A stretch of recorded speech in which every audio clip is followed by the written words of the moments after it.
എപ്പോഴും പറയലുണ്ട് ഉണ്ടാക്കി തരുന്ന ഭക്ഷണത്തിന് കുറ്റം പറയരുത്.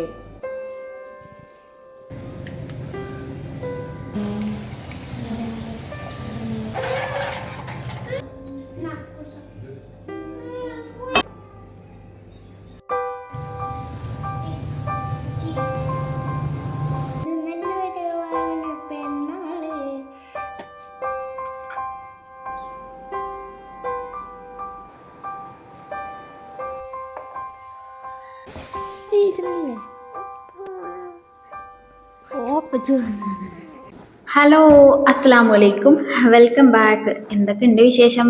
സുഖന്നല്ലേ? ഇന്നത്തെ നമ്മുടെ പുതിയ വീഡിയോയിലേക്ക് എല്ലാവർക്കും സ്വാഗതം. ഇത് ഞാൻ ന്യൂ ഇയറിൻ്റെ അന്ന് എടുത്ത വീഡിയോ ആണ് കേട്ടോ. അപ്പോൾ ഇന്നത്തെ വീഡിയോയിൽ രാവിലത്തെ എൻ്റെ കുറച്ച് റൊട്ടീൻസൊക്കെ ഞാൻ ഇതിൽ ഉൾപ്പെടുത്തിയിരിക്കുന്നു കേട്ടോ. അപ്പോൾ രാവിലെ തന്നെ എന്തായാലും ഞാൻ നിസ്കരിക്കണമെന്ന് കാണിക്കണില്ല കേട്ടോ. രാവിലെ തന്നെ ഞാൻ എല്ലാ ദിവസവും 4 മണിക്ക് എഴുന്നേച്ചു കേട്ടോ. അപ്പോൾ ഈ 4 മണിക്ക് എണീച്ച് കഴിഞ്ഞാൽ ഒരു 2 റക്അത്ത് തഹജ്ജുദ് നിസ്കരിച്ചു. ആ തഹജ്ജുദ് എന്നും നിസ്കരിക്കൂല, പക്ഷേ മിക്കവാറും ദിവസങ്ങളിലൊക്കെ ഞാൻ നിസ്കരിക്കും. ആ നിസ്കരിക്കണമെന്ന് എനിക്കറിയില്ല, ഭയങ്കര ഒരു പോസിറ്റീവ് വൈബ് തന്നെയാണ് കേട്ടോ അന്നത്തെ ദിവസം. എനിക്ക് ഫീൽ ചെയ്യുന്ന ഒരു കാര്യമാണത്. ഞാൻ 2 റക്അത്ത് തഹജ്ജുദൊക്കെ നിസ്കരിച്ച് പിന്നെ ആ പായിലിരുന്ന് ദുആ ചെയ്യും കേട്ടോ. ഇന്നിപ്പോൾ 1-ാം തീയതി ആയതുകൊണ്ട് ഞാൻ എന്തായാലും സ്പെഷ്യലായിട്ട് എല്ലാവർക്കും ദുആ ചെയ്തിരിക്കണം. എൻ്റെ വീഡിയോ കാണുന്നവർക്കും ഒക്കെ ഈ വർഷം, പുതിയ വർഷം നല്ല ഒരു വർഷമായിട്ട് ഒരുപാട് ഓർമ്മിക്കാൻ പറ്റുന്ന നല്ല നല്ല സ്വപ്നങ്ങളും സന്തോഷങ്ങളൊക്കെ ഉണ്ടാവട്ടെ എന്ന് ഞാൻ ദുആ ചെയ്തിരിക്കണം കേട്ടോ. അപ്പം ഞാൻ ഡെയിലി ചെയ്യുന്ന ഒരു കാര്യം എന്താ വെച്ചെങ്കിൽ 4 മണിക്ക് എണീച്ചാൽ വേഗം തഹജ്ജുദൊക്കെ നിസ്കരിച്ച് പിന്നെ ഒന്ന് ദുആ ചെയ്യും നിസ്കാരപ്പായിൽ ഇരുന്നിട്ട്. പിന്നെ ഞാൻ ചിലപ്പോൾ നിസ്കാരപ്പായിൽ ഇരുന്നിട്ട് തന്നെ ബ്രീത്തിങ് എക്സസൈസ് ചെയ്യും കേട്ടോ. നമ്മളിങ്ങനെ ശ്വാസം ഉള്ളിലേക്ക് എടുത്തിട്ട് പിന്നെ ഇങ്ങോട്ട് വിടുന്ന ആ ഒരു എക്സസൈസില്ലേ, അത് ചെയ്യും. പിന്നെ കുറച്ച് സമയം ഇരുന്നിട്ടൊന്ന് സലാത്ത് ചെല്ലും. ഇപ്പം ഇതൊക്കെ ഞാൻ ഡെയിലി കാണിക്കണതാണ്, പക്ഷേ നിസ്കാരം ഓത്തും കാര്യങ്ങളൊന്നും ഞാൻ വീഡിയോയിൽ അങ്ങനെ കാണിക്കലില്ല. അത് രണ്ട് വിധത്തിലും വിമർശനങ്ങൾ വരലുണ്ട്. അപ്പോൾ അതുകൊണ്ട് ഞാൻ ആ ഒരു ടോപ്പിക്ക് പിന്നെ ഇതിലധികം കാണിക്കാത്തതാണ് കേട്ടോ. പിന്നെ ഞാൻ പറഞ്ഞില്ലേ ദുആ ചെയ്യും എന്നുള്ളത്. ഞാൻ ദുആ ചെയ്യുമ്പോൾ എപ്പോഴും ചെയ്യുന്ന ഒരു കാര്യം എന്താ വെച്ചെങ്കിൽ നമുക്ക് തന്ന അനുഗ്രഹങ്ങൾ കൊണ്ട് അള്ളാഹുവിനോട് നന്ദി പറയുക കേട്ടോ. ആ നന്ദി പറയുമ്പോഴാണ് നമുക്ക് പഠിച്ചവന് തരാത്ത അനുഗ്രഹങ്ങളും നമ്മളിലേക്ക് തരിക എന്ന് പറയുന്ന കേൾക്കലുണ്ട്, പറഞ്ഞു കേട്ടിട്ടുണ്ട്. പക്ഷേ എൻ്റെ ജീവിതത്തിൽ ഞാൻ അനുഭവിച്ചൊരു കാര്യം എന്താണെന്നോ, നമുക്കൊരു സമാധാനം കിട്ടും. നമ്മൾ ഇല്ലായ്മയിലേക്ക് മാത്രം നോക്കുമ്പോൾ പഠിച്ചവനെ ഓൽക്കും അതുണ്ടല്ലോ ഇതുണ്ടല്ലോ വണ്ടി ഉണ്ടല്ലോ കാറുണ്ടല്ലോ അതൊക്കെ വിചാരിച്ച് നമ്മൾ സങ്കടപ്പെടുന്നതിനേക്കാൾ നമുക്ക് പഠിച്ചവനെ എനിക്കൊരു നല്ലൊരു കുടുംബം ഉണ്ടല്ലോ, നല്ലൊരു കെട്ടിയവനെ തന്നു, നല്ല കുറച്ച് മക്കളെ തന്നു, ഒരു വീട് തന്നു, അങ്ങനെ പഠിച്ചോൻ തന്ന അനുഗ്രഹങ്ങൾക്കൊക്കെ നന്ദി പറഞ്ഞതിന് ശേഷം നമ്മൾ കാര്യങ്ങളൊക്കെ ചോദിക്കുകയാണെങ്കിൽ നമുക്കില്ലാത്ത അനുഗ്രഹങ്ങളൊക്കെ എത്തിപ്പെടും എന്നതിലുപരി നല്ലൊരു മനസ്സിന് സമാധാനം കിട്ടും, ഉള്ളതിൽ തൃപ്തിപ്പെടാനുള്ള ഒരു മനസ്സ് നമ്മൾ ഉണ്ടാക്കിയെടുക്കുമ്പോൾ.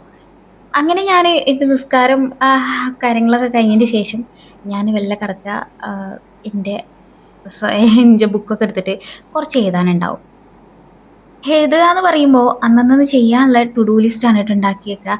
ആദ്യമൊക്കെ എൻ്റെ ടു ഡു ലിസ്റ്റ് മിക്കവാറും ഒരേപോലെ ഇരിക്കാറും ഈ മക്കളെ ഡയറി ഇതുപോലെ രാവിലെ എണീച്ചു പല്ലേച്ചു മുഖം കഴുകി പറഞ്ഞിട്ടുള്ള അതേപോലത്തെ കാര്യങ്ങളേക്കാറും. അങ്ങനെ ആകുമ്പോൾ എനിക്കൊരു 2 ദിവസം കൊണ്ട് മടുക്കും. ഇപ്പം ഞാൻ ചെയ്യലുള്ള കാര്യം എന്താ വെച്ചെങ്കിൽ എനിക്ക് അത്യാവശ്യം അന്നൊക്കെ ആവശ്യമല്ല മറന്നു പോവാത്ത അല്ലെങ്കിൽ ചെയ്ത് തീർക്കാനുള്ള കാര്യങ്ങൾ മാത്രം ഞാൻ എഴുതി വെക്കുക.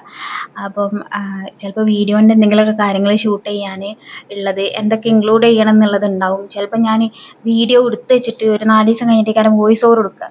എടുക്കുന്ന സമയത്ത് ഇന്നതൊക്കെ വോയിസ് ഓവർ എടുക്കുമ്പോൾ ഉൾപ്പെടുത്തണം എന്ന് വിചാരിക്കും, പക്ഷേ വോയിസ് ഓവർ എടുക്കുന്ന സമയത്ത് മറന്നു പോകും. അപ്പം അങ്ങനെയുള്ള കാര്യങ്ങളൊക്കെ ഞാൻ ജസ്റ്റ് ഒന്ന് നോട്ട് ചെയ്ത് വെക്കുമ്പോൾ എന്നാൽ പിന്നെ വോയിസ് ഓവർ ചെയ്യുന്ന സമയത്ത് എനിക്ക് ആ ബുക്ക് എടുത്തുകൊണ്ടൊന്ന് മറിച്ച് വെക്കാൻ മതി. പിന്നെ ഇതേപോലെ ഈ കള്ളിയും കുത്തും കോമയൊക്കെ എന്താ വെച്ചാൽ എനിക്ക് അന്നന്ന് ചെയ്യേണ്ട കുറച്ച് നിസ്കാരം സലാത്ത് പിന്നെ ഞാനിപ്പോൾ പറഞ്ഞ പോലെ തന്നെ ബ്രീത്തിങ് എക്സസൈസ്, പിന്നെ ഞാൻ എക്സസൈസ് ചെയ്യലുണ്ട്, അതേപോലെ തന്നെ ഗ്രാറ്റിറ്റ്യൂഡ്, അങ്ങനത്തെ കുറച്ച് കാര്യങ്ങളൊക്കെ നമ്മൾ ഡെയിലി ചെയ്യേണ്ട കാര്യങ്ങൾ ഞാൻ ഇതേപോലെ ഇങ്ങനെ കള്ളി ഇട്ടിട്ട് എഴുതിക്കും. ഈ ഒരു കള്ളി വെച്ചിട്ട് ഞാൻ ഒരു 2-3 മാസം ഒപ്പിച്ചു, കാരണം ഡെയിലി ഞാൻ ഇതൊന്നും ടിക്കിടൂല. പക്ഷെ എന്നാലും ചിലപ്പോഴൊക്കെ ഞാൻ നോക്കിയിട്ട് അന്നന്ന് വൈകുന്നേരം ഇതിലേതൊക്കെ ഞാൻ ചെയ്തു എന്നൊക്കെ നോക്കിയിട്ട് ടിക്കിടലുണ്ട് കേട്ടോ.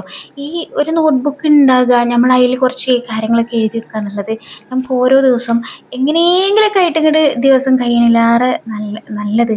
നമുക്ക് എന്തെങ്കിലുമൊക്കെ പ്രൊഡക്റ്റീവായിട്ട് ചെയ്തു എന്നൊക്കെ തോന്നിക്കാൻ ഇങ്ങനെ ഒരു നോട്ട്ബുക്കിൽ എന്തെങ്കിലുമൊക്കെ ഒന്ന് എഴുതി വെച്ചിട്ട് നമ്മൾ അതുപോലെയൊക്കെ ചെയ്യണത് ഏറ്റവും നല്ലതായിക്കാരം കേട്ടോ. നമ്മൾ ആ ഒരു എന്താ പറയുക, നമ്മളൊരു റൊട്ടീനിൽ ഇങ്ങനെ പോകും. അത് കഴിഞ്ഞിട്ടുള്ളതാണ് എൻ്റെ അഭ്യാസമുറകൾ. വലത് മാറി ഇടത് മാറി ഞെരിഞ്ഞ മറന്ന് എന്നിട്ടോ എന്നും മേലുവേദനയാണ് കേട്ടോ. ഡെയിലി ഒന്നും ഈ എക്സസൈസ് ചെയ്യൂല, അതാണുള്ള കുഴപ്പേ. ഡെയിലി എന്തെങ്കിലും ഒരു ഇത്തിരിയെങ്കിലും എക്സസൈസ് ചെയ്യണത് നല്ലതായിക്കാരം കേട്ടോ. ഞാൻ ആദ്യമൊക്കെ എക്സസൈസ് ചെയ്തിരുന്ന വ്യക്തിയാണ്. പിന്നെ സെനുവിനെ പ്രഗ്നൻ്റ് ആയതിന് ശേഷം ഞാൻ ആ വക നോക്കിയിട്ടേ ഉണ്ടായിരുന്നില്ല. ഇപ്പോൾ പിന്നെ ഫീഡിംഗ് ഒക്കെ നിർത്തി കഴിഞ്ഞതിന് ശേഷം ഞാൻ വീണ്ടും എക്സസൈസ് സ്റ്റാർട്ട് ചെയ്തിരിക്കുന്നു കേട്ടോ. കുറച്ച് എന്തെങ്കിലുമൊക്കെ ചെയ്യും. ഞാൻ അതുകൊണ്ട് ഞാനും ചെയ്യണതൊന്നും ഞങ്ങൾക്ക് കാണിച്ചു തന്നിട്ടില്ല കേട്ടോ. കാരണം നിങ്ങൾക്ക് ഇനിയിപ്പോൾ ചെയ്യണമെന്നുണ്ടെങ്കിൽ യൂട്യൂബിൽ നോക്കിയാൽ കുറേ നമുക്ക് ഇഷ്ടപ്പെട്ടിട്ടുള്ള അല്ലെങ്കിൽ നമ്മളെ കൂടെ പറ്റുന്ന പല എക്സസൈസും കാണാൻ പറ്റും. അതിൽ ഇഷ്ടമുള്ളത് ഒന്ന് രണ്ടെണ്ണം തിരഞ്ഞെടുക്കുക, നമുക്ക് ചെയ്യാം, കംഫർട്ടായിട്ട് ചെയ്യാൻ പറ്റുന്നത് ചെയ്യാം. അപ്പം അങ്ങനെയൊക്കെ അതൊക്കെ കഴിഞ്ഞതിന് ശേഷം പിന്നെ നമ്മൾ 2026 സ്റ്റാർട്ട് ചെയ്യണമല്ലോ. അപ്പം നമ്മളെ പഴയ കലണ്ടർ ഇങ്ങോട്ട് മാറ്റിയിട്ട് നമ്മളെ പുതിയ കലണ്ടർ ഇങ്ങോട്ട് വെച്ചു കേട്ടോ. ഓരോ വർഷം കഴിയുമ്പോഴും നിങ്ങൾക്ക് എന്തെങ്കിലുമൊക്കെ മനസ്സിൽ ചെറിയ സങ്കടമൊക്കെ വരലുണ്ടോ? എനിക്കുള്ള സങ്കടം എന്താ വെച്ചാൽ നമ്മൾ തള്ള വൈബൊക്കെ ഇങ്ങനെ അടുക്കുകയാണല്ലോ എന്നാലേക്കുമ്പോൾ ചെറിയ വിഷമമൊക്കെ ഉള്ളൂ. അല്ലാത്ത പ്രത്യേകിച്ചൊന്നും എനിക്ക് തോന്നലില്ല കേട്ടോ. അപ്പം നമുക്ക് ന്യൂ ഇയറൊക്കെ ആയിട്ട് ഒരിത്തിരി ശർക്കര ചായ ഒക്കെ കുടിക്കാം കേട്ടോ. എനിക്ക് ഈ പഞ്ചാരട്ട് ചായ ഉണ്ടാക്കുമ്പോഴേ ഭയങ്കര കുറ്റബോധമാണ്. എന്തോ തെറ്റ് ചെയ്തു എന്നുള്ള കുറ്റബോധമാണ് കേട്ടോ. പക്ഷേ ശർക്കര ചായ ആകുമ്പോഴേ ഭയങ്കര പുണ്യം ചെയ്ത പോലെ ഒരു തോന്നലാണ്. അപ്പം ഇന്നെന്തായാലും ശർക്കര ചായയൊക്കെ ഇട്ട് ഞാൻ ഒരു പുണ്യാളത്തി ആയിട്ടുണ്ട് കേട്ടോ. അപ്പം ഞാൻ ചായ കുടിക്കട്ടെ. ഞാൻ നേരത്തെ പറഞ്ഞ പോലെ തന്നെ ചെറിയതായിരുന്ന സമയത്തേ നമുക്ക് 1-2 വയസ്സൊക്കെ കൂട്ടി പറയാനതിന് ഇഷ്ടമല്ലേ, ആരെങ്കിലുമൊക്കെ വയസ്സ് ചോദിക്കുകയാണെങ്കിൽ. പക്ഷേ ഇപ്പോൾ ഒരു 30കളിലൊക്കെ എത്തുമ്പോൾ ഒരു 2 വയസ്സ് കുറച്ച് പറഞ്ഞാലോ എന്ന് തോന്നലാണ്. അതൊക്കെ പോട്ടെ. ഞാനേ ന്യൂ ഇയർ ആയിട്ട് ഇന്ന് പുതിയൊരാളെ നമ്മളെ കിച്ചണിക്ക് കൊണ്ടുവരാണ് കേട്ടോ. അപ്പോൾ പുതിയൊരു അതിഥീനെ നമ്മുടെ കിച്ചണിലേക്ക് ഞാൻ ഹാർദവമായി സ്വാഗതം ചെയ്യാണ്. പിന്നെ ഇതിൻ്റെ ഈ പ്ലാന്റിൻ്റെയും പോട്ടിൻ്റെ ഒന്നും ലിങ്ക് ഒന്നും ആരും ചോദിക്കണ്ട കേട്ടോ. ഇത് 0 കോസ്റ്റ് പ്ലാന്റും പോട്ടൊക്കെയാണ്. അപ്പോൾ ഈ പ്ലാന്റ് നമ്മളെ മുറ്റത്ത് തന്നെ ഉണ്ടായിരുന്ന മണി പ്ലാന്റിൽ ഞാൻ 2 തണ്ട് പറിച്ചതാണ്. പിന്നെ പോട്ട് ഒരു കപ്പാണ് കേട്ടോ. അപ്പോൾ ആ കപ്പ് പൊട്ടിയത് ഞാൻ എന്ത് ചെയ്തു, കുട്ടികൾ കുറേ ദിവസമായി ഇത് കളിക്കാൻ തരുമോ ചോദിക്കണം കേട്ടോ. അപ്പം ഞാൻ ചെടി വെക്കണം പറഞ്ഞു കണ്ട കൊടുത്തിട്ടുണ്ടായില്ല. അതിൽ ഇന്നലെ വീണ്ടും ചോദിക്കുന്നുണ്ട്, നിങ്ങളിത് വെക്കണില്ലെങ്കിൽ അതൊന്ന് ഞങ്ങൾക്ക് തന്നുകൂടെ എന്നുള്ളത്. അപ്പം പിന്നെ ഞാൻ ഒന്നും ആലോചിച്ചില്ല, വേഗം ഒരു ചെടിയും പറിച്ചു കൊണ്ടുവന്നിട്ട് നമ്മുടെ കിച്ചണിക്ക് ഇങ്ങോട്ട് വെക്കാന്ന് വിചാരിച്ച് സെറ്റാക്കിയതാണ്. അപ്പം ഇങ്ങനെ പുതിയ ഒരു പ്ലാന്റും കൂടി പുതിയ വർഷത്തിൽ അവിടെ ഇരിക്കട്ടെ. ഞാൻ പിന്നെ നേരത്തെ പറഞ്ഞ എക്സസൈസിൻ്റെ കാര്യം, അതിപ്പോൾ ഇതേപോലത്തെ എക്സസൈസ് ചെയ്തിട്ടില്ലെങ്കിൽ രാവിലെ എണീച്ച് ആരെങ്കിലുമൊക്കെ കൂട്ടിന് കിട്ടുന്നുണ്ടെങ്കിൽ ഒരിത്തിരി നമ്മൾ സ്വന്തം റോട്ടിൽ കൂടെ ഒരിത്തിരി ഓടിയാലൊക്കെ മതി കേട്ടോ. അല്ലെങ്കിൽ എന്തെങ്കിലും വല്ല ഷട്ടിലോ അങ്ങനെ എന്തെങ്കിലുമൊക്കെ എക്സസൈസൊക്കെ ആയിട്ട് നിങ്ങൾക്ക് ചെയ്യാൻ പറ്റും. അങ്ങനെ ഈ പ്ലാന്റും മറ്റേ പ്ലാന്റും കുറച്ച് അകൽച്ചയിലേനു. അപ്പം അതിൻ്റെ ഇടയ്ക്ക് ഞാൻ 3ാമത്തെ ഒരാളെ കൊണ്ടുവന്നുകൊണ്ട് ഇപ്പോൾ തമ്മിൽ തെറ്റിയാണ്ട് പിരിഞ്ഞോളും. അതല്ലെങ്കിലും അങ്ങനെയാണല്ലോ, 2 നല്ലേക്കിന് പോണ ഒരു ബന്ധത്തേക്ക് 3 വരുമ്പോഴാണല്ലോ അവിടെ അടിപിടിയൊക്കെ ഉണ്ടാവില്ലേ. അപ്പം എന്തായാലും നമുക്ക് നമ്മുടെ കുക്കിംഗ് പരിപാടികൾക്ക് ഇറക്കാട്ടോ. ഞാൻ മുട്ടക്കറിയാണ് ഉണ്ടാക്കുന്നത്. അപ്പം അതിന് വേണ്ടിയിട്ടുള്ള സാധന സാമഗ്രികളൊക്കെ ഒന്ന് സെറ്റാക്കട്ടെ. പിന്നെ എനിക്ക് വേണമെങ്കിൽ രാവിലെ അയലൊക്കെ കിട്ടും കേട്ടോ. ഷട്ടിലൊക്കെ കളിക്കണമെങ്കിൽ കളിക്കാൻ പറ്റത്. പക്ഷേ ഞാൻ രാവിലെ ഇങ്ങനെ കുഞ്ഞുട്ടിക്കും കുട്ടികൾക്കൊക്കെ നേരത്തെ പോകാണ്ടാകുമ്പോൾ ബ്രേക്ക്ഫാസ്റ്റ് ഒന്നും നേരത്തിനാവൂലേ എന്നൊക്കെ വിചാരിച്ചിട്ടാണ് ഞാൻ ആ വക പണിക്കൊന്നും ഇറങ്ങാത്തത് കേട്ടോ. അപ്പോൾ കാക്ക പണിയൊന്നുമില്ല, വെറുതെ അങ്ങാടിക്ക് പോവുകയാണ് കേട്ടോ ഈ രാവിലെ തന്നെ. അവൻ നേരത്തെ എണീച്ച് ചായയൊക്കെ കുടിച്ചിട്ടാണ് ആൾ പോണത്. അപ്പോൾ ഞാനെന്തായാലും കിച്ചണിക്ക് വന്നിട്ട് എൻ്റെ ബാക്കി പണികളൊക്കെ ചെയ്യട്ടെ. അപ്പോൾ രാവിലെ നമുക്ക് ഇതേപോലെ ഷട്ടിലൊക്കെ കളിക്കാനോ ഒരാളെ കിട്ടുകയാണെങ്കിൽ നല്ലൊരു എക്സസൈസ് ചെയ്യുമ്പോൾ തന്നെ കിട്ടും. നമ്മൾ അങ്ങോട്ടും ഇങ്ങോട്ടൊക്കെ വേണ്ടിയിട്ട് ഒന്ന് നമുക്ക് കളിക്കാനൊക്കെ സമയമുണ്ടെങ്കിൽ. പക്ഷെ ഞാനതിൽ ഇറങ്ങാത്തത് ഞാൻ ഈ പറഞ്ഞ പോലെ തന്നെ ഒരു 7:30 ആകുമ്പോഴത്തേനും പോകണ്ടേ, അപ്പോൾ തന്നെ ഒന്നും കറക്റ്റ് ആയില്ലെങ്കിലോ എന്നൊക്കെയുള്ളൊരു വേചാറുമുണ്ട്. ഞാൻ ആ വക ഇതിൽ ഇറങ്ങാത്തതാണ് കേട്ടോ. അപ്പോൾ രാവിലെ ചിലപ്പോൾ ഓടാനൊക്കെ നിങ്ങൾക്ക് കൂട്ടുകാരെ കിട്ടുന്നുണ്ടെങ്കിൽ, അധികം തിരക്കൊന്നും ഇല്ലാത്ത റോഡൊക്കെ ഉണ്ടെന്നുണ്ടെങ്കിൽ നമുക്ക് കുറച്ച് സമയം ഒന്ന് ഓടിയാൽ തന്നെ ഭയങ്കര ഒരു വർക്കൗട്ടായിട്ടോ. അപ്പം ഇന്നത്തെ നമ്മളെ ബ്രേക്ക്ഫാസ്റ്റ് എന്ന് പറയുന്നത് മുട്ട റോസ്റ്റ് ഒരു വൈക്ക് കഴിക്കണം. പിന്നെ നമുക്ക് ഓട്ടടയും കൂടി ഒന്ന് ഉണ്ടാക്കിയെടുക്കണം കേട്ടോ. ഓട്ടടക്ക് എന്താണ് കുഴപ്പം? എപ്പോഴും ഓട്ടട? എത്രേ ദിവസത്തിന് ശേഷമാണ് ഓട്ടട ഒന്ന് ഉണ്ടാക്കിയാൻ? ഞാൻ എപ്പോഴും പറയലുണ്ട്, ഉണ്ടാക്കി തരുന്ന ഭക്ഷണത്തിന് കുറ്റം പറയരുത്. ഭക്ഷണത്തിന് എന്താ കുഴപ്പം? കുഴപ്പമൊന്നും ഉണ്ടായിട്ടില്ലല്ലോ. ഇത്രയും കഴിക്കാൻ കിട്ടാത്തോലും ഉണ്ട് ഈ ലോകത്ത് ജീവിച്ചത്. ഞാൻ പറഞ്ഞിട്ടില്ലേ അങ്ങനെ കുറ്റം പറയാൻ നിൽക്കരുത് എന്നുള്ളത്. നിയമോള് പിന്നെ നിയമോളെ പതിവ് പല്ലവി തുടങ്ങിയിരിക്കണം കേട്ടോ. ഇന്ന് ഓട്ടടയാ അല്ലെങ്കിൽ അപ്പാണെങ്കിൽ ചോദിക്കും ഇന്ന് അപ്പ എന്നും നിങ്ങൾക്ക് അപ്പൻ്റെ ഉള്ളു ഉണ്ടാക്കാൻ എന്നൊക്കെ പറഞ്ഞിങ്ങനെ പറയും. അപ്പൊ ഞാൻ എൻ്റെ പതിവ് സെന്റി എടുത്ത് ഇറക്കിയതാണ് കേട്ടോ. സെന്റി എന്നൊന്നും പറയാൻ പറ്റൂല, ഉള്ളത് തന്നെയാണ്. നമ്മൾ ഒരു ലോകത്തിന്റെ ഒരു വശത്ത് നല്ല സമൃദ്ധമായ വിഭവങ്ങൾ കൊണ്ട് കഴിച്ചു കൂട്ടുമ്പോൾ ഒരു വശത്ത് ഇതൊന്നും കിട്ടാത്ത എത്രയോ പട്ടിണി പാവങ്ങളുണ്ട് അല്ലേ. ഇവൾക്ക് മിക്കവാറും രാവിലെയാണ് ഇങ്ങനെയുള്ള വാശികളൊക്കെ വരിക കേട്ടോ. അപ്പൊ ആ സമയത്ത് ഞാൻ ഇങ്ങനെയുള്ള വീഡിയോസോ അങ്ങനെ എന്തെങ്കിലുമൊക്കെ കാണിച്ചു കൊടുക്കലാണ്, അല്ലെങ്കിൽ ഇങ്ങനെ പറഞ്ഞു കൊടുക്കും. അതാ രാവിലെ 2 മിനിറ്റ് നീച്ചുമ്പോ ചെറിയ മക്കൾക്ക് ഉണ്ടാവില്ലേ ഒരു കുറുമ്പ്, ആ ഒരു കുറുമ്പ് പോലെ ആ ഒരു ഇത്തിരി സമയം കഴിഞ്ഞാൽ അതങ്ങോട്ട് മാറും ചെയ്യും കേട്ടോ. അതിങ്ങനെ കുറേ സമയമായിട്ട് അങ്ങനെയൊന്നും ഉണ്ടാവില്ല. പിന്നെ ഇനിയിപ്പോൾ ഒരു ബ്രേക്ക്ഫാസ്റ്റ് വേണ്ടാന്ന് വെച്ചിട്ട് ഞാൻ വേറെ ബ്രേക്ക്ഫാസ്റ്റ് ഉണ്ടാക്കി കൊടുക്കുക അങ്ങനെയുള്ള കാര്യങ്ങളൊന്നും പിന്നെ ഇന്ന നിഘണ്ടുവിലും ഇല്ല കേട്ടോ. ഒരൊറ്റ ബ്രേക്ക്ഫാസ്റ്റ് ഉണ്ടാക്കും, അത് വേണമെങ്കിൽ കഴിച്ചോളണം, വേണ്ടെങ്കിൽ വേണ്ട, കുറച്ച് കഴിഞ്ഞിട്ട് കഞ്ഞിയാകുമല്ലോ അപ്പൊ കഞ്ഞി കുടിച്ചോട്ടെ, അങ്ങനെ വിചാരിക്കും ഞാൻ. ഒരു നല്ലൊരു വളന പെണ്ണാള് കൊടുവാളെടുത്ത് ഗായ്സ് ഇമ്മച്ചിയാക്കിയതാട്ടോ.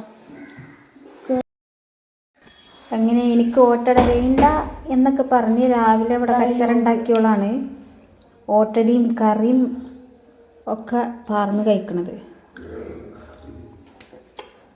പിന്നെ എന്തിനാ ഫസ്റ്റ് ഒരിളക്കം സാരമില്ലേ, എന്നോട് ചോറ് പറഞ്ഞിട്ട് തിന്നാൽ മതി, ഞാൻ ഉണ്ടാക്കി തന്നാലേ.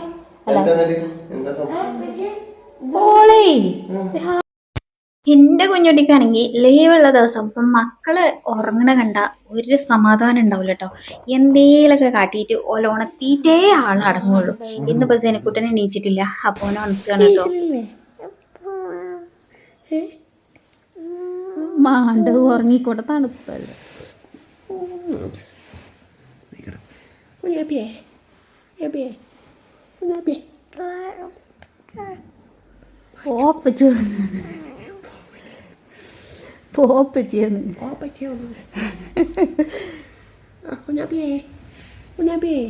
മാണ്ട ഉറങ്ങിക്കോട്ടെ കുറച്ച് നേരം, ഉച്ചക്കും കൂടി ഉറങ്ങൂല. കുന്ന് കുലുങ്ങിയിട്ട് എന്താ കാര്യം, കുഞ്ഞാത്ത കുലുങ്ങണ്ടേ എന്ന് പറഞ്ഞ പോലെ ആള് സൂര്യൻ ഉച്ചിയിലെത്തിയിട്ടും ആളെ എണീച്ചിട്ടുണ്ടായിരുന്നില്ല. പിന്നെ ആളെ സ്വന്തം പൂച്ചക്കുട്ടി വന്നേ ഹായ് ജനുമോൻ എണീച്ചില്ലേ എന്നൊക്കെ ചോദിച്ച് ഇവിടെ വർത്താനൊക്കെ കേട്ടിട്ടാണ് കേട്ടോ ആളെ എണീച്ചിട്ടുണ്ടെങ്കിൽ. കണ്ടോ ആ ചോദ്യം കേട്ട അതേപോലെ തന്നെ നിങ്ങൾക്ക് തോന്നുന്നില്ലേ? ഇരിക്കും അതേമാതിരി തോന്നി, ജനുമോന് നീച്ചില്ലേ എന്നൊക്കെ ചോദിച്ചണ പോലെ. ക്യാമറ കണ്ടപ്പോ ആളൊന്നും കൂടിയൊക്കെ ഒന്ന് വർത്താനം പറയാൻ ശ്രമിക്കുന്നുണ്ടേ.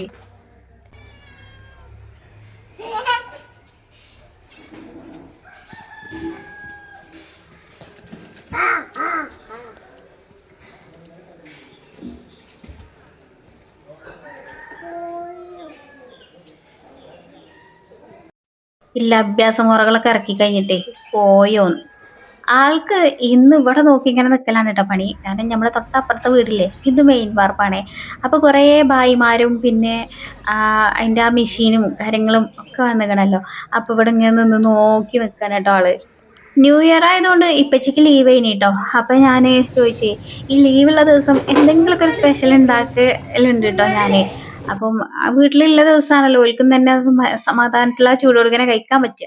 അപ്പം അങ്ങനെ ഞാൻ എന്തെങ്കിലുമൊക്കെ എല്ലാ ദിവസമൊന്നും ഇല്ല, എല്ലാ ലീവുള്ള ദിവസമൊന്നും ഇല്ല, പക്ഷെ ഇന്നിപ്പോൾ ന്യൂ ഇയർ ഒക്കെ അല്ലേ. അപ്പം ഞാൻ ചോദിച്ചു എന്തെങ്കിലുമൊക്കെ ഉണ്ടാക്കണോ കാക്കി എന്ന് ചോദിച്ചപ്പോൾ എന്നോട് പറഞ്ഞ് എന്നാൽ നെയ്ച്ചോറും എന്താ എഗ്ഗ് കുറുമി ഉണ്ടാക്കി തരുമോ ചോദിച്ചിട്ട് എന്നോട്. അപ്പം ഞാൻ പറഞ്ഞു എന്നായിക്കോട്ടെ അങ്ങനെ പറഞ്ഞു. അപ്പം ഇന്ന് ഞാൻ ഉണ്ടാക്കുന്നത് നമ്മുടെ ബട്ടർ എഗ്ഗ് കറിയാണ് കേട്ടോ. പേര് കേട്ട് നിങ്ങൾ പേടിച്ചണ്ട, അല്ലെങ്കിലും ഭയങ്കര മെനക്കെട്ട കുക്കിംഗ് ഒന്നും ഞാൻ ഏറ്റെടുക്കൂല, നിങ്ങൾക്ക് അറിയില്ലേ. ചെറിയ സിമ്പിൾ പരിപാടിയുള്ളൂ. അപ്പൊ മുട്ട നമുക്ക് സാധാ വേണമെങ്കിൽ പുഴുങ്ങിയെടുത്താൽ മതി കേട്ടോ. ഇതൊക്കെ കാട്ടില് വെറും അതിപ്രഹസനമാണ്. ഞാൻ ആ ഗാരോന്റെ ആ ഒരു എഗ്ഗ് ബോയിലറിൽ എടുത്തിട്ട് ഓരോന്നിലും ഓരോ മുട്ട പൊട്ടിച്ച് വെച്ച് അതിൽ ഉപ്പും കുരുമുളക് പൊടിയും വിതറിയിട്ട് അത് വേവിക്കാൻ വേണ്ടി വെച്ചിരിക്കണം കേട്ടോ. അത് നമുക്ക് വെള്ളം അളന്ന് ഒഴിച്ചു കൊടുത്ത് സ്വിച്ച് ഓൺ ആക്കി കൊടുത്താൽ മതി കേട്ടോ. അതിൻ്റെ കറക്റ്റ് ടൈം ആകുമ്പോൾ അത് താനെ ഓഫ് ആയിക്കോളും. ആ സമയം കൊണ്ട് നമുക്ക് ഇവിടെ ഇതൊക്കെ ഒന്ന് അരിഞ്ഞെടുക്കാം. ഇഞ്ചി വെളുത്തുള്ളി ചതച്ചെടുക്കണമെന്നില്ല, കാരണം ഇതൊക്കെ ഒന്ന് അരച്ചെടുക്കാനാണ്. അതുകൊണ്ട് ഞാൻ ഒക്കെ ഒന്ന് ചെറുതായിട്ട് ഇങ്ങനെ കട്ട് ചെയ്ത് വെക്കണുള്ളൂ കേട്ടോ. ഇഞ്ചിയും പച്ചമുളകും പിന്നെ വെളുത്തുള്ളി, സവോള, തക്കാളി, ഇത്രയും സാധനങ്ങളാണ് ഒന്ന് കട്ട് ചെയ്തെടുക്കുന്നത് കേട്ടോ. ഇതിങ്ങനെ ഭയങ്കര സ്പെഷ്യലായിട്ടൊന്നുമില്ല. ഇതിന് മുമ്പ് ഞാനിത് കാണിച്ചിട്ടുണ്ട്. ഇനിയിപ്പോൾ കാണിക്കാത്തവർക്ക് ഞാൻ വേണമെന്നുണ്ടെങ്കിൽ ഒന്ന് ജസ്റ്റ് ഒന്ന് റെസിപ്പി ഒന്ന് കാണിച്ചു തരാം. അത്രേ ഉള്ളൂ കേട്ടോ. അതിൻ്റെ ഇടയ്ക്ക് ഇതാ നമ്മളെ ഇത് ഓഫായിട്ടുണ്ടായിനി കേട്ടോ. ബോയിലർ ഓഫായി സ്വന്തമായിട്ട് ഓഫാകും. അത് ഓഫായി കഴിഞ്ഞിട്ട് അജോ എടുത്ത് തുടങ്ങിയിട്ടുണ്ടായിനി കേട്ടോ. അപ്പോൾ അതൊന്ന് ചൂടാറട്ടെ. ആ സമയം കൊണ്ട് നമുക്ക് നമ്മുടെ പരിപാടി തുടങ്ങാം. അപ്പോൾ നമ്മളെ മുട്ട കറി ഉണ്ടാക്കാൻ ബട്ടറാണല്ലോ. ഞാൻ പറയില്ലേ ബട്ടർ എഗ്ഗ് കറിയാണ്. അപ്പോൾ ഞാനൊരു ബട്ടർ എടുത്തിട്ടുണ്ടെങ്കിൽ ബട്ടർ ഉണ്ടായതുകൊണ്ട് ഞാൻ ബട്ടർ എഗ്ഗ് കറി ആക്കിയതാണ് കേട്ടോ. അപ്പം അത് കുറച്ചെടുത്തിട്ട് അതിന് ഞാൻ കുറച്ച് വെളിച്ചെണ്ണയും കൂടി ഒഴിച്ചെടുത്തിട്ടുണ്ടെങ്കിൽ കേട്ടോ. എന്നിട്ട് പിന്നെ നമ്മൾ ഈ കട്ട വെച്ച സാമഗ്രികളില്ലേ എല്ലാവരും കൂടി ഒറ്റയടിക്കടെ തട്ടി കൊടുക്കുക. എന്നിട്ടൊന്ന് മിക്സ് ചെയ്തിട്ട് നമുക്കൊന്ന് അരച്ചേക്കാം. അതൊന്ന് സാവധാനമൊക്കെ ഒന്ന് വെന്ത് വരട്ടെ. ഇത് വെന്ത് വന്നിട്ട് നമുക്ക് അരച്ചെടുക്കാനുള്ളതാണ്. കുറച്ച് അണ്ടിപ്പരിവ് കിട്ടുകയാണെങ്കിൽ അതും കൂടി ചേർക്കാറുണ്ട്. നല്ല ടേസ്റ്റി കേട്ടോ. അങ്ങനെ നമ്മുടെ മുട്ട തീന്ന് വേറെടുത്തി എടുക്കാൻ നിന്നപ്പോഴാണ് മനസ്സിലായത് ഒരാവേശത്തിൽ എൻ്റെ അജുവാണെങ്കിൽ ഭയങ്കര ആവേശം കൂടിയാണ്ട് അതിൽ എണ്ണ പുരട്ടണ കാര്യം പാടെ ഞാൻ മറന്നിട്ടുണ്ടായിരുന്നു കേട്ടോ. ഇനിയിപ്പോൾ ഇത് നല്ലതിൽക്കിന് കിട്ടുമോ എന്നുള്ള കാര്യത്തിൽ ഭയങ്കര സംശയമാണ്. നമ്മൾ അടിപൊളി എഗ് കറി ഒലക്കമ്മൽ എഗ് കറി ആവോ. നല്ലതിൽക്കിന് കിട്ടുകയാണെങ്കിൽ നമുക്കിത് വെച്ചിട്ട് നല്ലൊരു കറി ഉണ്ടാക്കാം. എന്തായാലും വലിയ കുഴപ്പമൊന്നുമില്ല. ഒരിത്തിരിയൊക്കെ ഇത്രയൊക്കെ അടിയിൽ പിടിച്ചെങ്കിലും വലിയ കുഴപ്പമില്ലാതെ കിട്ടിക്കണം കേട്ടോ. അത്രയും അടിയിൽ പിടിക്കൂല, തീരെ അടിയിൽ പിടിക്കൂല. നമ്മൾ എന്തെങ്കിലും ഓയിലോ നെയ്യോ എന്തെങ്കിലും ഒന്ന് പറ്റി കൊടുത്താൽ മതി. ഇനി പറഞ്ഞിട്ട് കാര്യമില്ല. ഇനിയിപ്പോൾ ഉള്ളത് വെച്ച് ഓണം പോലെ ഇനിയിപ്പോൾ ഇതൊന്നും ഇങ്ങനെ ജസ്റ്റ് കട്ട് ചെയ്തെടുക്കാം. ഞാനൊരു പനീർ ഉണ്ടാവില്ലേ, ആ ഒരു ഫീല് കിട്ടണമെന്ന് വിചാരിച്ചിട്ടാണ് ഞാൻ ഇങ്ങനെ ആക്കിയിട്ടുണ്ടായിന് കേട്ടോ. അതിൻ്റെ ഇടയ്ക്ക് ഞാനേ ഇതിക്ക് മസാലകളൊക്കെ ചേർത്തിട്ടുണ്ടായിന്. ക്യാമറ ഓണാക്കാൻ മറന്നതാണ് കേട്ടോ. ഞാൻ ചേർത്തത് മുളക് പൊടിയും മഞ്ഞൾപ്പൊടിയും മല്ലിപ്പൊടിയും പിന്നെ കുറച്ച് ചിക്കൻ മസാല, കുറച്ച് പെരുംജീരക പൊടി, പിന്നെ മസാലയ്ക്ക് നിങ്ങളുടെ ഇഷ്ടത്തിനനുസരിച്ച്. ഇപ്പോൾ നിങ്ങൾക്ക് വെറും മുളകും മഞ്ഞളും മാത്രം മതിച്ചെങ്കിൽ അത് ചേർത്താൽ മതി. യാതൊരു ഇത് കുഴപ്പമില്ല. നമുക്കൊന്ന് അടച്ച് വെച്ചിട്ട് കുറച്ച് വെള്ളം കൂടി വെച്ചിട്ട് ഞാൻ അടച്ച് വെച്ചിട്ടൊന്ന് കുക്കാക്കി എടുത്തിന് കേട്ടോ. അപ്പം ഇതൊന്ന് ഞാൻ വേറൊരു പാത്രത്തേക്ക് മാറ്റി കൊടുക്കുകയാണേ.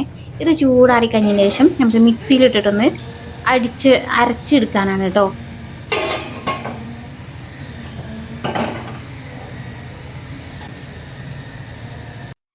പിന്നെ ഭയങ്കര സൗണ്ട് കേൾക്കണമെന്ന് വെച്ചാൽ ഞാൻ പറഞ്ഞില്ലേ തൊട്ടപ്പുറത്തെ പെരയിൽ വാർപ്പാണ്. അപ്പം അതിൻ്റെതായിട്ട് സൗണ്ട് ഉണ്ടാവും കേട്ടോ. ഇനിയിപ്പോൾ ഇതിക്ക് വേണമെന്നുണ്ടെങ്കിൽ ഒരു ഇത്തിരി ബട്ടർ വേണമെങ്കിൽ ചേർത്ത് കൊടുക്കാം കേട്ടോ. അപ്പം ചെറിയ പീസ് ബട്ടറും കൂടി ഞാൻ ചേർത്ത് കൊടുത്തിക്കണേ. പിന്നെ നമ്മൾ അരച്ചെടുത്തിട്ടുണ്ട് അതിന് അരപ്പില്ലേ, അത് കൊണ്ടുവന്ന് ചേർത്ത് കൊടുത്തിക്കണം കേട്ടോ. അപ്പം എന്നിട്ട് നമുക്ക് അതൊന്ന് നല്ലപോലെ ഒന്ന് ഒരിത്തിരി വെള്ളം ഒഴിച്ചിട്ട് വേണമെങ്കിൽ ഒന്ന് കുലുക്കിയിട്ട് അതും കൂടി ഞാൻ ഒഴിച്ചു കൊടുത്തിക്കണം കേട്ടോ. പിന്നെ ഇക്ക് വേണമെന്നുണ്ടെങ്കിൽ ഫ്രഷ് ക്രീം ഉണ്ടെങ്കിൽ അത് ചേർത്ത് കൊടുക്കാം, അല്ലെങ്കിൽ നല്ല കട്ടിയുള്ള തേങ്ങാപ്പാൽ ചേർത്ത് കൊടുക്കാം. ഇനി അതൊന്നും ഇല്ലെങ്കിൽ നല്ല ശുദ്ധമായ ഫിറോസൊക്കെ പറയും പോലെ നല്ല ശുദ്ധമായ പാലങ്ങോട്ട് ചേർത്ത് കൊടുത്താൽ മതി. അങ്ങനെ നല്ല ശുദ്ധമായ പാല് ചേർത്ത് കൊടുത്ത് നല്ല ശുദ്ധമായ ഉപ്പും ഇത്തിരി ശുദ്ധത കൂടിപ്പോയി, സോറി. എന്നിട്ട് ഉപ്പും പാകത്തിനാക്കിയിട്ട് നമ്മളെ ആ ഒരു മുട്ടൻ്റെ കഷ്ണങ്ങളുണ്ടല്ലോ അത് ചേർത്ത് കൊടുക്കുക. അത് ചേർത്ത പാടന്നെ ഞാൻ തീ ഓഫ് ചെയ്തീനി കേട്ടോ. പിന്നെ ഇത് ഒരുപാടിട്ട് കുത്തി ഇളക്കണ്ട, നമ്മളെ പനീറൊക്കെ ഇങ്ങോട്ട് ഉടഞ്ഞ് ചമ്മന്തി ആയി പോകും. ഞാൻ കുഞ്ഞുട്ടിനോടാണ് പനീർ ബട്ടർ മസാലയാണെന്നൊക്കെ പറഞ്ഞുകൊണ്ട് കൊണ്ടേ കാണിച്ചു കൊടുത്തിട്ടുണ്ടെങ്കിൽ കേട്ടോ. അവൾക്ക് കഴിച്ചപ്പോഴാണ് മുട്ടൻ്റെ ടേസ്റ്റ് എന്തായാലും വരും. മുട്ട ആയതുകൊണ്ട് കഴിക്കുമ്പോഴാണ് അത് മുട്ടയാണ് എന്ന് അറിയുള്ളൂ കേട്ടോ. അപ്പം എഗ്ഗ് കറിയൊക്കെ റെഡി ആയ സ്ഥിതിക്ക് നമുക്ക് നെയ്ച്ചോറും കൂടി ഉണ്ടാക്കിയെടുത്താലോ. ഇത് അഗാരോൻ്റെ ബിരിയാണി പോട്ടാണ് കേട്ടോ. ഒരു 5-6 മാസമായിട്ടുണ്ടാവും ഇന്നപ്പം കൂടിയിട്ട്. അടിപൊളി പോട്ടാണ് കേട്ടോ. നമുക്ക് ഈ ഒരു പോട്ടിന് സംഗതി വിലയൊക്കെയാണ്. 1800 റുപ്യ വില ഉണ്ട് കേട്ടോ. അപ്പം വില ആ ഒരു വിലക്ക് നിങ്ങളിത് വാങ്ങുകയാണെങ്കിലും നിങ്ങൾക്ക് നഷ്ടമാവില്ല കേട്ടോ ഒരിക്കലും. നല്ലൊരു പോട്ടാണ്, കാരണം അത്യാവശ്യം കട്ടിയും കനൊക്കെ ഉള്ളൊരു പോട്ടാണ്. നിങ്ങൾക്ക് ചിക്കൻ കറി വേണമെങ്കിലും ബിരിയാണി വേണമെങ്കിലും നെയ്ച്ചോറ് വേണമെങ്കിലും എന്തൊക്കെ വിധം വേണമെങ്കിലും ഇതിലുണ്ടാക്കാം കേട്ടോ. ഞാൻ പിന്നെ എനിക്ക് വേറെയും പാത്രങ്ങൾ ഉണ്ടായതുകൊണ്ട് ഇത് വല്ലാണ്ട് എടുക്കലില്ല എന്നുള്ളതുള്ളൂ. നല്ല കട്ടിയും കനമുള്ള പാത്രമാണ് കേട്ടോ. അപ്പം എന്തായാലും നെയ്ച്ചോർക്കില്ലേ ഉള്ളി ഞാൻ ആദ്യം തന്നെ ഇവിടെ ഫ്രൈ ചെയ്തെടുക്കണം കേട്ടോ. അതിൽ തന്നെ ഫ്രൈ ചെയ്തെടുക്കണം. ഇനിയിപ്പോൾ അത് വേറൊന്നിൽ ഫ്രൈ ചെയ്തെടുക്കാനൊന്നും നിന്നിട്ടില്ല ഞാൻ കേട്ടോ. കുറച്ച് നെയ്യും പിന്നെ കുറച്ച് എണ്ണയും കൂടി ചേർത്തിട്ടാണ് കേട്ടോ ഞാനിത് ഫ്രൈ ആക്കി എടുക്കുന്നത്. ഇനി പിന്നെ ഞാൻ ഇതിലേക്ക് വേറെ എക്സ്ട്രാ നെയ്യൊന്നും ചേർത്ത് കൊടുക്കില്ല. ഫസ്റ്റ് ആ ചേർത്തെടുക്കണ ആ നെയ്യ് മാത്രമേ ചേർക്കുള്ളൂ കേട്ടോ. അപ്പം ഇന്ന് ഞാൻ ഉപയോഗിച്ച പാത്രങ്ങളുടെയും ഈ തവിൻ്റെയും ഒക്കെ ലിങ്ക് വേണമെങ്കിൽ ഞാൻ ടാഗ് ചെയ്ത് കൊടുക്കാം കേട്ടോ. നിങ്ങൾക്ക് വേണമെന്നുണ്ടെങ്കിൽ അത് നോക്കിയിട്ട് വാങ്ങിക്കണമെങ്കിൽ വാങ്ങിക്കാം കേട്ടോ. അപ്പം നമ്മുടെ ഉള്ളിയൊക്കെ ഫ്രൈ ചെയ്തെടുത്തതിന് ശേഷം ഞാനിതാ വെള്ളം കളന്ന് ഒഴിച്ചു കൊടുക്കുന്നത്. നെയ്ച്ചോറ് ഉണ്ടാക്കാനും പിന്നെ എല്ലാവർക്കും അറിയണതല്ലേ, ഞാൻ പ്രത്യേകിച്ച് പറഞ്ഞു തരുമൊന്നും വേണ്ടല്ലോ. അപ്പം നമ്മളെ അരിയൊക്കെ ഇട്ടെടുത്ത് ഒന്ന് വേവിച്ചെടുക്കുകയാണ് കേട്ടോ. ഈ അടപ്പുണ്ടല്ലോ എയർ ടൈറ്റ് ആണോ, ആവി പുറത്ത് പോകുമെന്നൊക്കെ ഞങ്ങൾക്ക് തോന്നുമെങ്കിലും അങ്ങനെയൊന്നും ആവി പുറത്തേക്കൊന്നും പോകില്ല കേട്ടോ. നമുക്ക് ബിരിയാണിയൊക്കെ ദമ്മിടണമെങ്കിൽ നല്ല അടിപൊളിയായിട്ട് തന്നെ ആ ഒരു ആവി ഒന്ന് പുറത്തേക്ക് പോവാതെ തന്നെ നമുക്ക് അടച്ചു വെക്കാൻ വേണ്ടിയിട്ട് പറ്റും കേട്ടോ. അപ്പം നമ്മളെ ചോറൊക്കെ ഏകദേശം വെന്ത് വന്നു. പിന്നെ ആ ഫ്രൈ ചെയ്ത ഉള്ളി അതിന് മുകളിൽ കൂടെ ഒന്ന് ഞാൻ ഡെക്കറേഷന് വേണ്ടി വെതറി കൊടുത്തു. സംഗതി അണ്ടിപ്പരിപ്പ് ഉണ്ടായിരുന്നത് മുഴുവനും ഞാൻ കറിക്ക് എടുത്തു കേട്ടോ. അതുകൊണ്ട് കറി നല്ല ടേസ്റ്റും ഇനി നമ്മൾ പറഞ്ഞു 2 അണ്ടിപ്പരിപ്പെങ്കിലും ഇതിൽ കിട്ടൂടെ ഞങ്ങൾക്ക് ഇടക്കൊന്ന് കടിച്ചാണ്. ഞാൻ സംഗതി മറന്നതാണ് കേട്ടോ. പിന്നെ വെറും ഉള്ളി മാത്രമേ ഇതിൽ ഫ്രൈ ചെയ്തിടാൻ വേണ്ടിയിട്ടുണ്ടായിരുന്നുള്ളൂ. നെയ്ച്ചോർക്ക് ഇടണം എന്നുള്ള കാര്യം ഞാൻ മറന്നു പോയതാണ്. അപ്പം എന്തായാലും അത് പോട്ടെ, പോയത് പോയി. ഇനിയിപ്പോൾ അതിന് പിന്നാലെ നോക്കിയിട്ട് കാര്യമില്ല. അപ്പം ചോറ് റെഡിയായി. ഇനിയിപ്പോൾ ഒരു സള്ളാസം കൂടി ഉണ്ടാക്കിയെടുക്കാം കേട്ടോ. ബിരിയാണി ആയിക്കോട്ടെ, നെയ്ച്ചോറായിക്കോട്ടെ, ഈ തൈരില്ലാത്ത ഒരു പരിപാടി ഞമ്മക്കില്ല കേട്ടോ. അങ്ങനെ എല്ലാതും റെഡിയായി വന്നപ്പോൾ തന്നെ എല്ലാവർക്കും വിശന്ന് തുടങ്ങിയിട്ടുണ്ടേനി കേട്ടോ. അപ്പം എന്നാൽ എല്ലാവർക്കും ഞാൻ ഫുഡൊക്കെ കൊടുത്തിട്ടുണ്ടേനി. അപ്പോൾ ഇന്നത്തെ നമ്മളെ വീഡിയോയും എൻ്റെ മോർണിംഗ് റൂട്ടീനും ഒക്കെ നിങ്ങൾക്ക് ഇഷ്ടമായി കാണുമെന്ന് വിചാരിക്കുന്നുണ്ട്. എല്ലാ ദിവസവും ഒരേപോലെ ഇതെല്ലാതും ചെയ്യാൻ പറ്റും എന്നൊന്നുമില്ല കേട്ടോ. എൻ്റെ മോർണിംഗ് റൂട്ടീനിൽ ചില ദിവസങ്ങളിൽ ചിലതൊക്കെ ഞാൻ വിടലുണ്ട്. പക്ഷേ ഒരുവിധം എല്ലാ ദിവസങ്ങളിലും ഇതൊക്കെ ഇൻക്ലൂഡ് ചെയ്ത് അതൊക്കെ കഴിഞ്ഞതിന് ശേഷമാണ് കേട്ടോ ഞാൻ കിച്ചണിക്ക് കയറൽ. അപ്പം അങ്ങനെ നമ്മളെ മോർണിംഗ് റൊട്ടീനും ഒന്നാധികത്തെ വീഡിയോയും ഒക്കെ നിങ്ങൾക്ക് ഇഷ്ടമായി കാണുമെന്ന് പ്രതീക്ഷിക്കുന്നുണ്ട്. ഇഷ്ടമായിക്കണമെങ്കിൽ ഫീഡ്ബാക്ക് ഒക്കെ അറിയിക്കണേ. വീണ്ടും നല്ലൊരു വീഡിയോ ആയിട്ട് കാണാം. അസ്സലാമലൈക്കും, ബൈ ബൈ. തെക്കേലെ കൊയ്യാനെ കാണാതായി, വക്കാണം കൂടിയിട്ട് തെറ്റിപ്പോയി, തക്കാ